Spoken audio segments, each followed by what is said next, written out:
will build a church, the gates of hell will not prevail.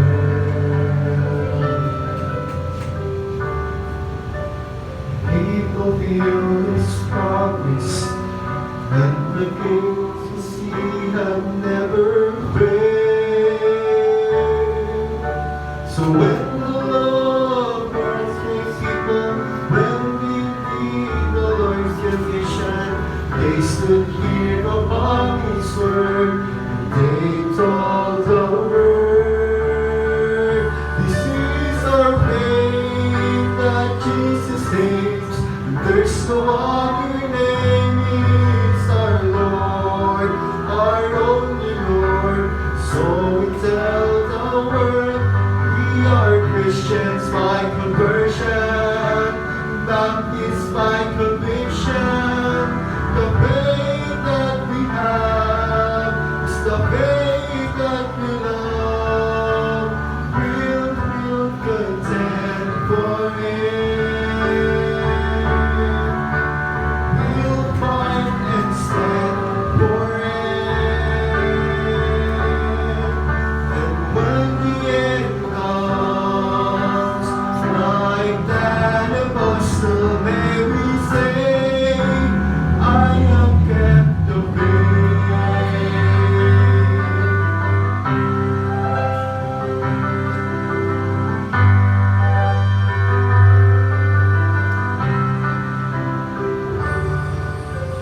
during those times, with disease again, the persecutions were so great.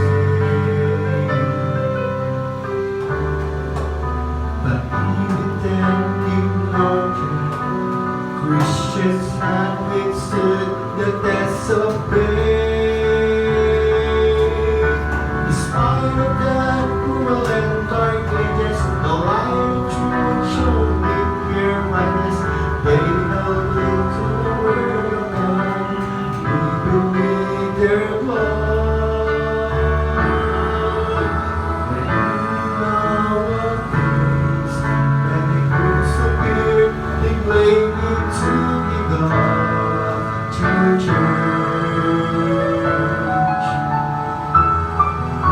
But we believe in our hearts, there's no place for debate or for research. Because the word of God is sure, His authority assured. What we believe and what we do, because we are just what is true. The Baptist faith, this is our faith, that Jesus saves, and there's no other name. Is our Lord, our only Lord. So we tell the world, we are Christians by conversion, Baptists by conviction. The faith that we have is the faith that we love. We must contend for it. We'll fight and stand for it. And when the end comes, like that apostle, may we say, I have kept the faith.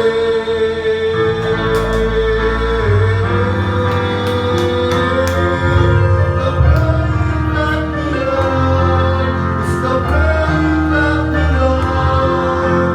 We must contend for it.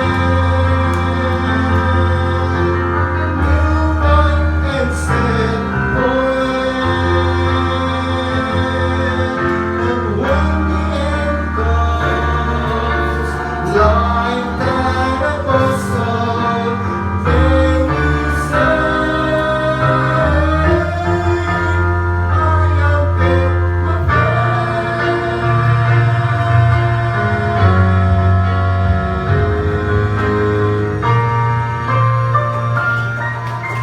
Congratulations.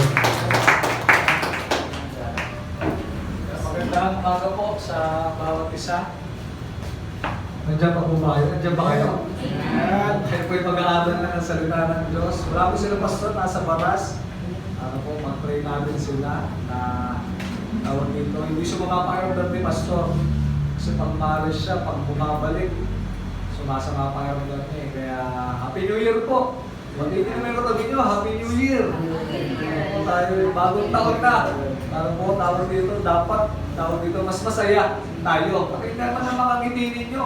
Parang hindi kayo masaya. Masaya po ba kayo? Yung picture lang yata masaya dito ha. Masaya po ba kayo?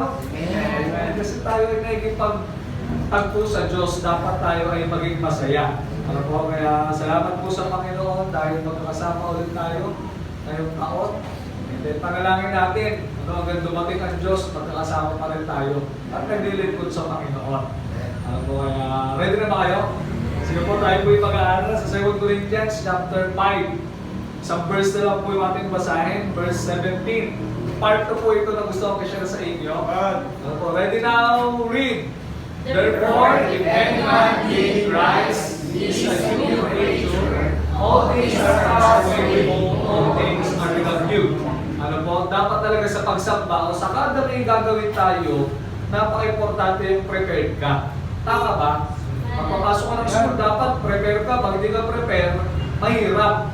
Ano? Dapat nagpe-prepare ka, gabihan pa nga lang, nagpe-prepare ka ng susuot mo, na hindi ka magpupuyat. Kasi pagka nagpuyat ka, hindi ka nag-prepare, o naman yung ginagawa mo, mahirap. Tama ba? Okay, pwede sumagot dyan ha. Tama ba yun? Tama, pag hindi ka prepare, mahirap kahit sa trabaho. Pag hindi ka prepare, mahirap. Kaya dapat pinaprepare natin yung puso natin, yung sarili natin, napaka-importante niyan. Gawin sa pagsamba. Ano dapat, Sabado pa lang, ready ka na. Hindi kayo nagpupuyat kung hindi nyo naman kaya gumising ng maga. Ano, kaya ayos ba yun sa inyo? Amen. Nag-prepare ka talaga, napaka-importante. Kasi pag-prepare ka, masaya ka nun. Diba? Tama ba? Pag hindi ka nag-prepare, hindi masaya yun eh. Diba? Parang late ka, hindi ka ready. Ano ba tawag dito? Para pag kakatagpuin ka, di ba nag-prepare kayo? Pag di ka nag-prepare sa gagawin mo, ibig sabihin, hindi mo pinapahalagaan yung kikitain mo o yung gagawin mo. Ganun din sa Diyos, mga kapatid. Dapat pala, pinaprepare natin yung sarili natin palagi. Gabi pala, kasi pag hindi ka prepare gabi pala, ang goal mo, maliit ka lang yan, o kahit hindi ka na umakit. Okay, hindi lang yun. Dapat nagpa-participate din. Amen? So pag sa pati nagpa-participate, nagkasama ka. Lalo na kung Christian ka, anak ka na ng Panginoon, dapat pag-awitan, awit ka. Amen? Hindi naman tayo kailangan sumayaw dito para masabi lang nagpa-participate ka. Basta awit ka. Ano, kasi may maawit naman, sa bibig lang siya. Isa nga, tawag dito, nakatingin lang, pero nagpupuri na yun. Ano, basta nagpa-participate ka, pag umaawit, awit ka. Pag sinabing amen, amen ka, amen? Kasi pag-participate yan eh. Ano, ibig sabihin, alam ko, nakikinig kayo. Ano, ganun yun sa mga nag-i-speak, pagka nagpa-participate, alam kong nagsasalita, na meron siyang kausap, excited sila. Kaya napaka-importante ng amen. Kasi alam namin na nakikinig kayo. Kasi hindi ka naman mag-i-amen na hindi ka nakikinig eh. Tama ba? Diba? Kaya yung pag-i-amen, pagpa-participate, ibig sabihin nakikinig ka, nandun ka sa pagsamba. Napaka-importante ng amen. Kasi nalalaman na nagsasalita na tawag dito, nakikinig kayo, at importante rin yung sa katabi mo. Halimbawa, inaantok siya, nag-amen ka, nag-isay. Diba? O nag-bless pa ngayon yun, natutulog. Kaya importante yan eh. Ano yung pag-i-amen, at hindi lang yun yung practice natin.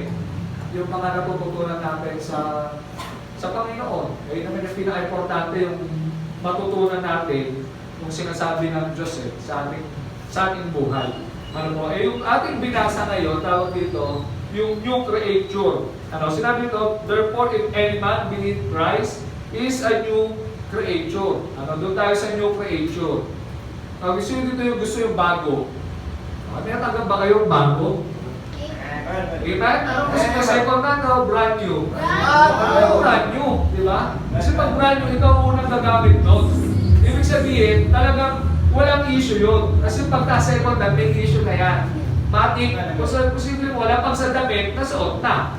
Okay? Pagka gamit naman yan, halimbawa, motor, siguradong may mga gas-gas na yan. Hindi mo pwedeng wala kasi sa iwanan na. At kagandahan sa Diyos, nung tayo nagkaroon ng relasyon sa Kanya, ginawa tayong bago ng Diyos. Amen? Kaya nga tayo tagapagtanggol, si Jesus yung tagapagtanggol natin eh, sa amin. Kasi dati sasabihin sa atin ni Satan, yung anak mo ganyan yan, hindi pwedeng gamitin niya hindi pwedeng gamitin niya, ganyan yung buhay niyan eh. Kaya salamat sa Panginoon, pinagtatanggol niya tayo. Hindi, yung anak mo na yan, walang kasalanan yan, brand new yan. Amen? Ang galing mo na may tagapagtanggol ka, naranasan nyo yung may tagapagtanggol ka, na wala ka doon, pero dahil meron kang tagapagtanggol, pinaglaban ka, no? Parang sa'yo nun, no? Yung may nagtatanggol sa'yo, meron naman naranasan nyo yun?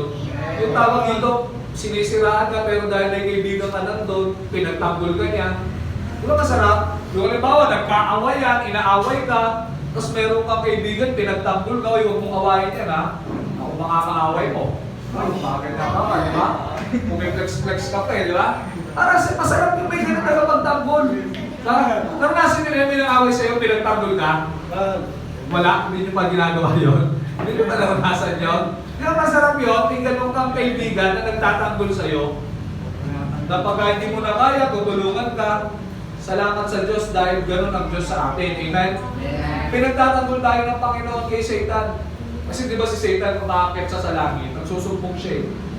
Pagkadaan sa Lord, siya sabi niya, wala ka, tawag dito, walang kasalanan niyang anak ko na yan. Salamat sa Diyos dahil pinagtatanggol tayo ng Panginoong Jesus. Salamat dahil ginawa tayong bago ng Diyos. Alam mo, kaya salamat sa Panginoon. Kung ba't nga tayo nagagamit ng Diyos eh? Kasi nga, ginawa tayong bago ng Panginoon. Hindi nakikita ng Diyos yung kasalanan natin, yung kahinaan natin, ang pagkukulang natin, yung nakikita niya yung kabanalan niya na binigay niya sa atin. Amen? Salamat sa Panginoon. 2025 na. 2025 is your year. Sabihin mo nga sa katabi mo, 2025 is your year. Tapikin mo. Kung natatapik mo siya, pwede mong tapikin. Sabihin mo, taon mo ngayon, mga kapatid, taon natin ngayon. Ano? Kung meron kang ginugol ngayong taon, makukuha mo yan, taon mo ngayon. Ano? Huwag ka mapanginahan, mga kapatid. Ngayong taon na ito, makakapasa ka. Ngayong taon na ito, maraming answered prayer na ibibigay mo sa iyo ang Diyos. Kung nagpipray ka na magkaroon ng sariling bahay, ngayon yan. Kung nagpipray ka magkaroon ka ng lisensya, magkaroon ka ng motor, mangyayari yan, taon mo yan. Ano? Kung may mga babayarin o may iniisip mo ngayon, taon mo ngayon. Ano? Hindi tayo iwan ng Diyos.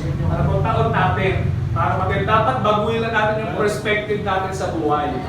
Dapat habang tumatagal yung perspective natin, mas nag-grow yan. Kaya sinabi ni Mike Tyson said, you have to train your mind to be stronger than your feelings.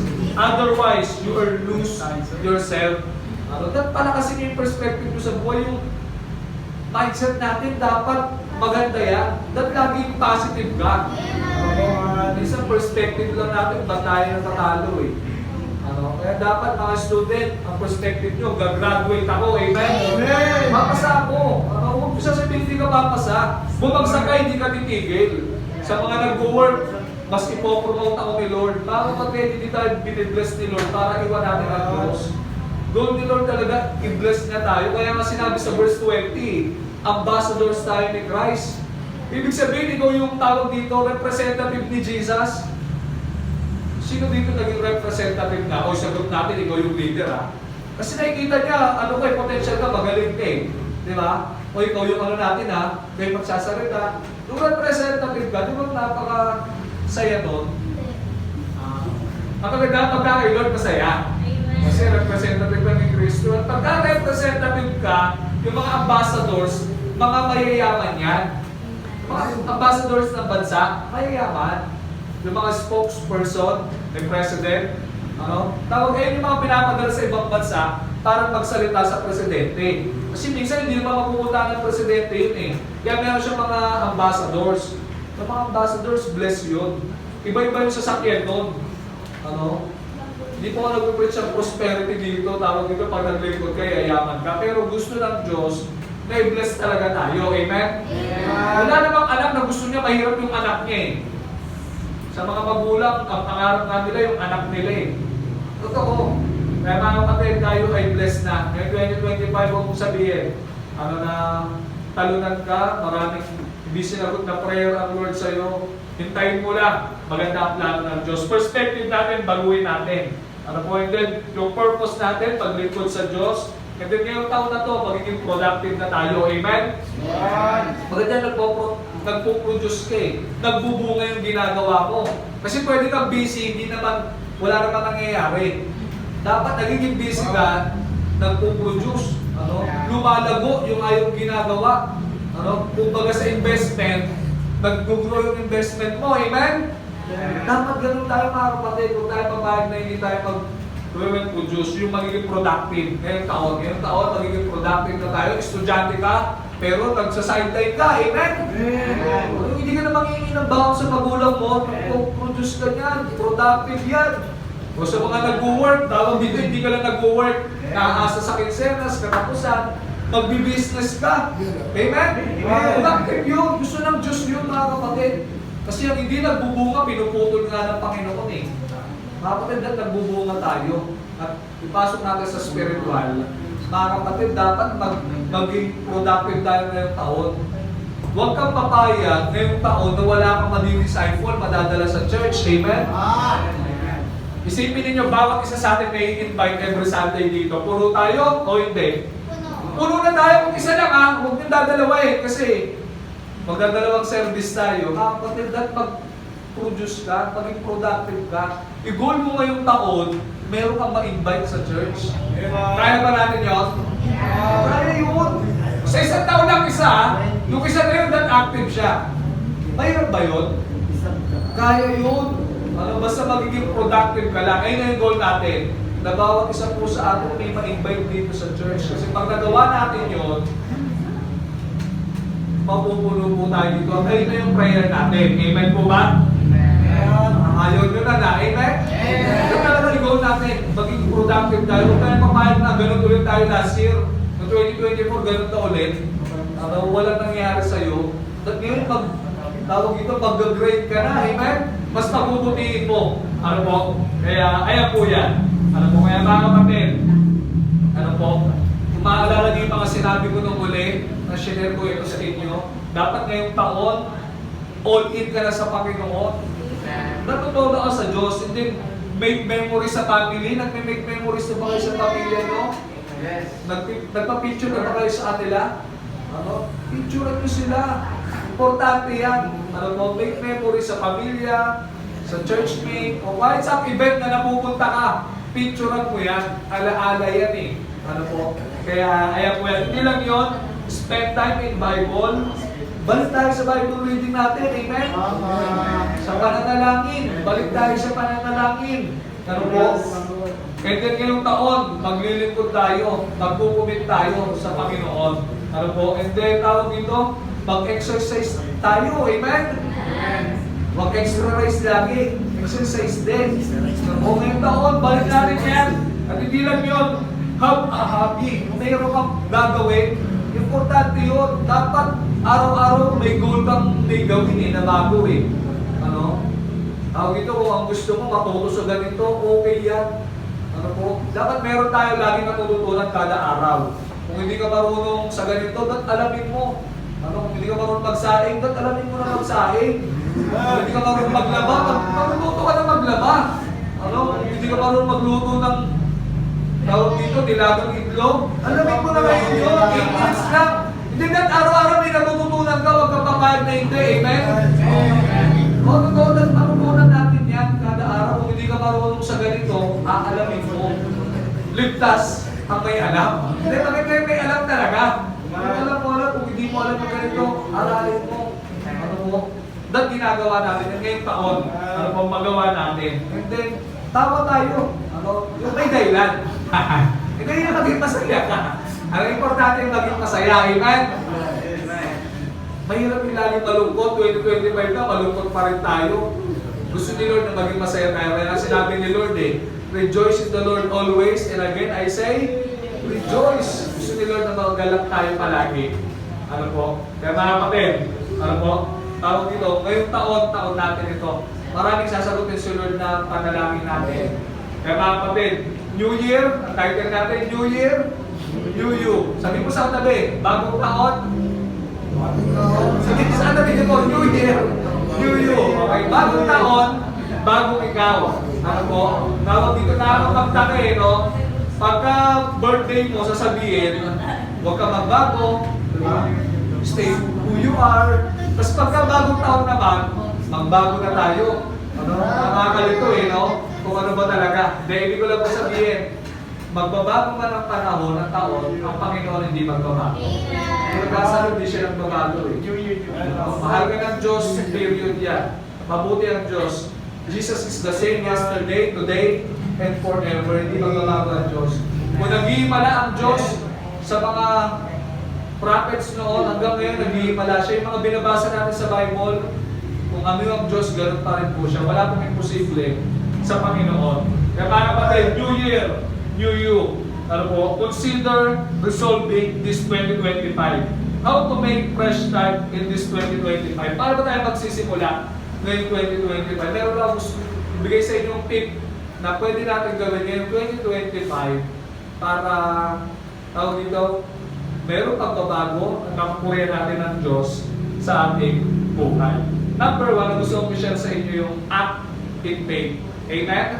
Kasi natin doon sa verse 7, for we walk by faith, not by sight. Dapat pala kasi natin ang pananampalataya natin sa Diyos. Kaya sinabi sa Hebrews chapter 11, verse 6, now faith is the substance of things hoped for, the evidence of things not seen.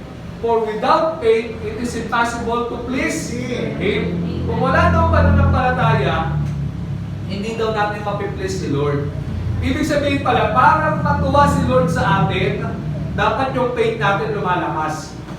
Amen. Kung dapat nag-grow yung faith natin, kaya kung may tawag dito, panalangin ka sa Diyos, dapat palakasin mo yan. Huwag ka mapanghihinaan kung may prayer ka, Lord, ngayong taon na ito, tawag dito, may pinagpipray ako sa inyo, alam ko sasagutin ninyo. Sana hindi po tayo magduda sa Diyos, mga kapatid. Kasi natutuwa si Lord sa anak niyang malakas yung faith eh. Kung kahit parang tawag dito, nakikita niya, kasi pag tumingin ka sa nakikita mo, limitado eh. Diba? Limited yung nakikita natin eh. Pero pag may faith ka, unlimited yan. At natutuwa po ang Diyos sa akin. Mga kapatid, sana yung faith natin ngayon, palakasin natin. Paano lalakas? Hearing and hearing the Word of God daw eh. Faith cometh by hearing and hearing the Word of God. Hindi lalakas pagka hindi ka makikinig ng salita ng Diyos o hindi ka magbabasa. Kung bakit humihina? Kasi hindi na tayo nagbabasa ng salita ng Diyos. Pansinin nyo, pag humihina yung faith natin, nagdududa tayo sa Diyos. Masabihin mo ako kung bait kaya ni Lord ko. Mukhang makitigil na ako ngayon Mukhang kakapusin yung pag-aaral ko ngayon Mukhang wala na akong kakarinig next week Diba? Pagka ganyan, tawag ito humihina yung ating pananampalataya. Mga kapatid, yung mga karakter sa Bible, nanampalataya lang sila, natuwa ang Diyos sa kanila. Diba, sinabi ko sa Hebrews 11, pagbabasahin mo yan puro nanampalataya sila sa Diyos. Hindi mo pwedeng lumakas yung pananampalataya mo, hindi susubukin ng Diyos, susubukin niya yan. Diba yung mga karakter sa Bible, sinubok sila. Diba? Pagka babasahin niyo yung Bible ka, parang imposible di ba? Hatiin yung Red Sea, para makatawid kayo doon sa kabila. Imposible yun pagka sa paningin ng tao. Marami na tayong problemang imposible na malampasan natin, pero nalampasan natin di ba? Dahil nanampalataya ka sa Diyos mga kapatid, yung faith natin, palakasin natin ngayong taon na to. Hindi ako papayag na pahinaya. Kaya sana ngayong taon na to, mas palalakasin mo yung faith mo sa pananampalataya mo, sa pagbabasa mo ng Bible, sa commitment mo, palakasin mo.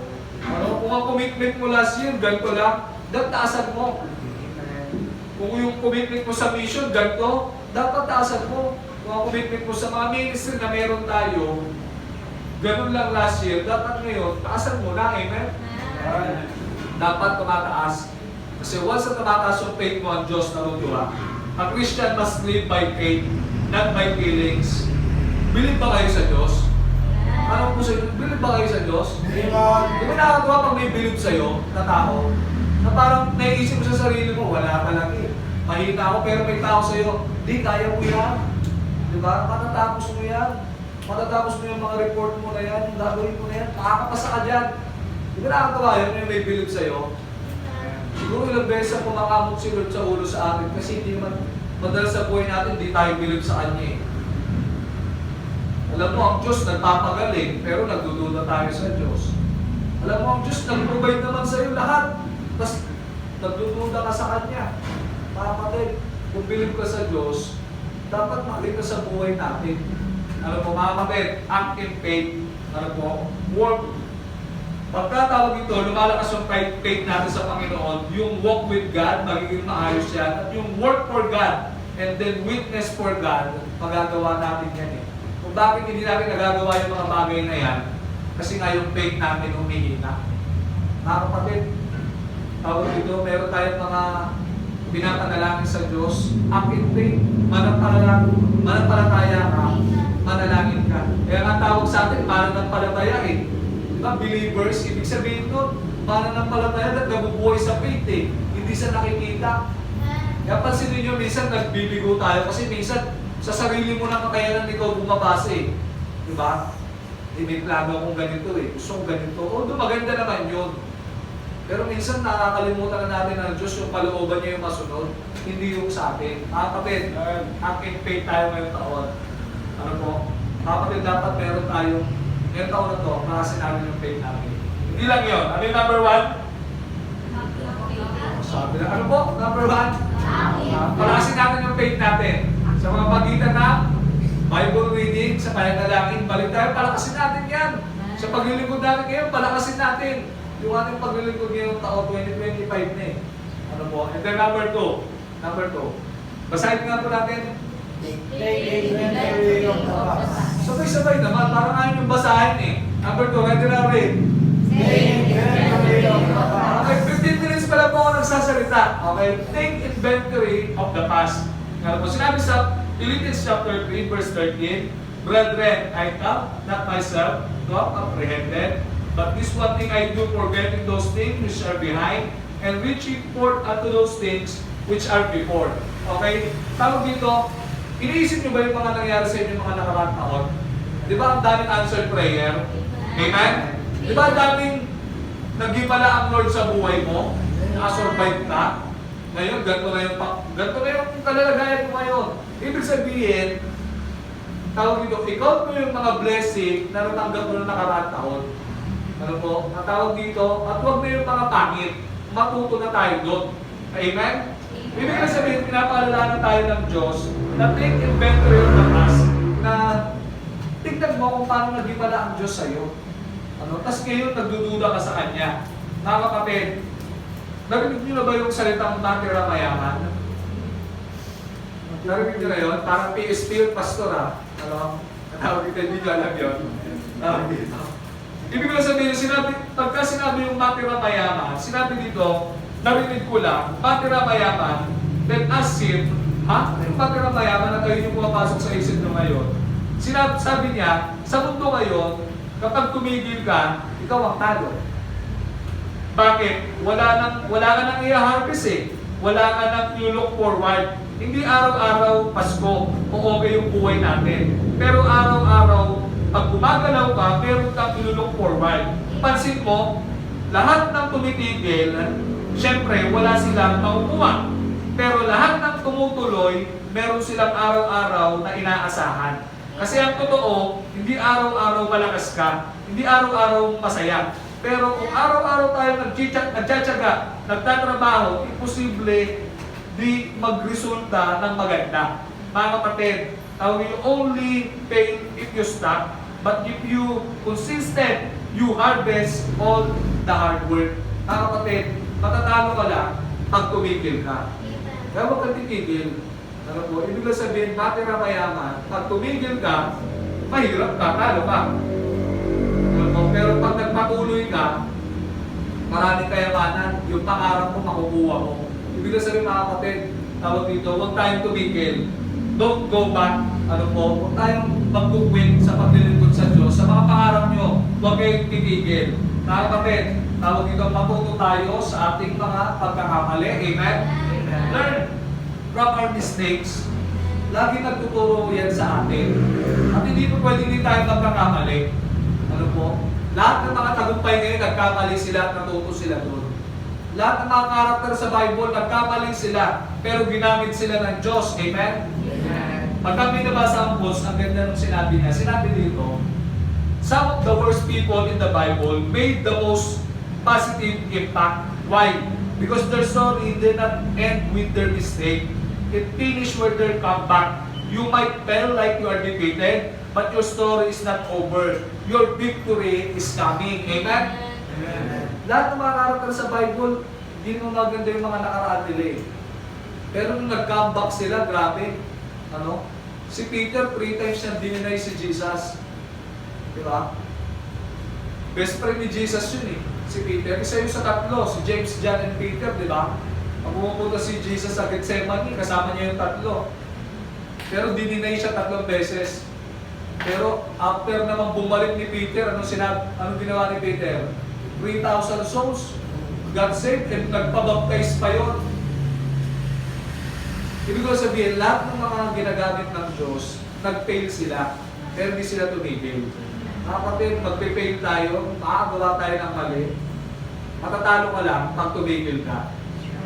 Mga kapatid, huwag tayo tumigil sa paglilingkod sa Panginoon. Dead things must be buried. Sinabi ni Pastor Vlad, sinabi na dito, dead things must be buried, not carried in the new chapter of your life. Mga patay na hindi maganda nakaraan, huwag na natin kasama ngayong taon. Ano po? Para makapagpatuloy tayo ngayon sa new chapter ng ating buhay. Lagi natin naririnig, failure is not the opposite of success, is a part of success. Don't regret the past, just learn from it. Mga kapatid, tawag dito, maraming tinuro sa atin yan. Kaya mga kapatid, at yung mga pagkakamali natin na yan, ay yung nagpatatag sa atin. Kung bakit ka ngayon ganyan, dahil sa mga mali, ano na nagawa natin, kung bakit tayo lumakas ngayon. Huwag na lang natin ulit-ulitin, mahirap kasi babalik ulit tayo sa umpisa eh. Ano po? May tinuro sa atin yan, na nagpalakas sa atin ngayon. Hindi lang learn from our mistake, lean on the Master. Yung magtiwala ka sa Diyos. Kung ba't tayo nagkamali, tawag dito, para magtiwala tayo sa Diyos. Kasi kung perfect ka rin, hindi ka lalapit sa Diyos eh. Kung perfect ka, hindi tayo lalapit sa Diyos. Pag malakas ka, hindi ka lalapit sa Diyos. Minsan nga, nakakalimutan natin ang Diyos pagka malakas tayo, pagka parang lahat ng pangailangan mo nasa iyo, kaya nga daw yung mahiyaman, mahirap naligtas kasi nasa kanila yung lahat eh. Bakit tawag dito tayo nagkakamali umihina para magtiwala sa Diyos? Pansinin nyo, parang pag na-overwhelm ka, parang, wow, pag ito nangyari sa akin, mas maganda yung buhay ko. Pero darating hindi mangyayari eh. Diba? Para mas magtiwala ka sa Diyos. Kasi minsan sa sarili natin tayo kakayanan, nagdedepende na ma-set aside natin si Lord. Na dapat umiiyak ka kay Lord dahil nakuha mo na yung gusto mo, alayo ka sa Diyos. Kung bakit pinaparanas ni Lord na madurog ka para bumalik ka sa Kanya, magtiwala ka sa Kanya. Nakaka-bless yung nag-speak ng Baptist Day. Wala lang po kayo, may pasok kasi. Ano? Ang galing, 65 years lang sa ministry. Ang dami niyang mistake na nagawa. Talagang dinurog siya daw ng Diyos. Lahat iniwan siya. Sa church na pinagpapastoran niya, iniwan siya lahat ng membro niya. Ang goal nila, naalala ko sinabi niya, yung church building nila, 30 million eh. Hindi ako nagkakamali. Ang goal lang nila, 3 million. Pero yung worth ng building nila, 30 million. Kung paano siya binless ng Panginoon, hindi lang siya tumigil. At lahat ng pagdurog daw sa kanya ng Diyos, nag-way yun para magtiwala siya sa Panginoon. Kung bakit pala ganun dinudurog tayo ng Diyos, bakit binabagsak ka ni Lord, para magtiwala ka sa Kanya. At hindi sa kakayanan mo. Lean on the Master. Number 3. Ano yung number 2? Ano ba number 2? Take inventory of the past. Kung paano naging mabuti ang Diyos, alalahanin niyo yun. Ano yung mga pagkakamali natin doon? Matuto tayo din number 3. Isa mo boy, mas malakas. Ayan, naturo na focus natin yung puso natin ngayon. Sinabi ng Bible, tawag dito, kung meron daw tayong iisipin yung mga bagay na mga langit, hindi yung mga bagay sa mundo, sinabi sa Colossians chapter 3 verse 1. Mga kapatid, bless tayo. Bakit? Kasi nasa ministry tayo. Blessed ka dahil nagagamit ka ng Diyos. O ba't ko sinasabi sa inyo? Kasi sinabi din sa akin. Nakakatuwang isipin, sinabi sa akin ni Kagawan, Pastor, blessed ka. Kasi nagagamit ng Diyos yung buhay mo. Yung tao na yun, mayaman milyonaryo. Pero sinabi niya, Pastor, mas blessed ka. Kasi ginagamit ng Diyos yung buhay mo. Kasi hindi natin na-appreciate na ginagamit tayo ni Lord Pero nakakapatid, blessed tayo. Sana i-refocus lang natin yung heart natin sa Panginoon. Kasi nalayo na to sa Diyos Kung bakit hindi natin naiisip na yung maraming blessing ng Diyos, na bless tayo kasi yung puso natin malayo sa Kanya. Sana balik tayo sa Panginoon. Ibalik natin yung puso natin sa Panginoon. Our heart for the Word of God. Sana balik natin yung puso natin sa Bible. Isa hindi natin nabubulat yung Bible natin. Dati, pag kwenta bulatin basahin At pagka binabasa mo hindi mo mapigilan pa i-share sa iba di ba? Kasi kung ano yung tawag dito, nasa puso mo, yun yung lalabas di ba? Kung yung nasa puso mo, kung ang bibig mo about kay Jesus yan nasa puso mo, hindi ang lalabas sa bibig mo about kay Jesus yan, puro kabutihan. Yung lalabas. Kasi bakit? Nasa puso mo si Jesus Yung lalabas yung pagmamahal. Kasi hindi natin nagagawa kasi yung puso natin, malay ko na sa Word of God. Balik po tayo. Hindi lang yan a heart for the Word sa Lord. Balik natin yung puso natin sa Diyos. O minsan, okay na sa ating mag-absent sa ministry, sa church, sa prayer meeting. O naman, kung ma-absent na tayo, bakit? Okay na lang sa'yo yung ganyan yung ginagawa mo. Hindi ka na nagkukumit. Okay lang sa'yo, wala kang ambag sa ministry. Bakit? Kasi yung puso mo, malayo na sa Diyos O bakit? Ayos lang yun, di ba na ako magbibigay? Kala ko nakakaisa ka kay Lord. Pero ayun lang pala yung way ni Lord para i-bless ka niya pag nagbigay ka. Diba? Ayun naman kasi talaga yung binabasihan ni Lord Pag nag-commit ka sa Kanya, doon ka niya i-bless Diba? Kapag balik natin yung puso natin sa Panginoon, a heart for the world. Bakit? Kasi ang mundong ito, pasama ng pasama. Minsan nababaliktad natin, nakakalimutan natin na yung Diyos at yung puso natin nasa material na bagay na, sa mga bagay dito sa mundo. Kung mababalitaan nyo yung California ngayon, di ba? Kung paano sila sinunog ng Diyos. Kasi binak nila si Lord, di ba? Pagka papanoorin nyo yung sa video, sa mga Hollywood, sinabi nila, binablasphemy nila ang Panginoon.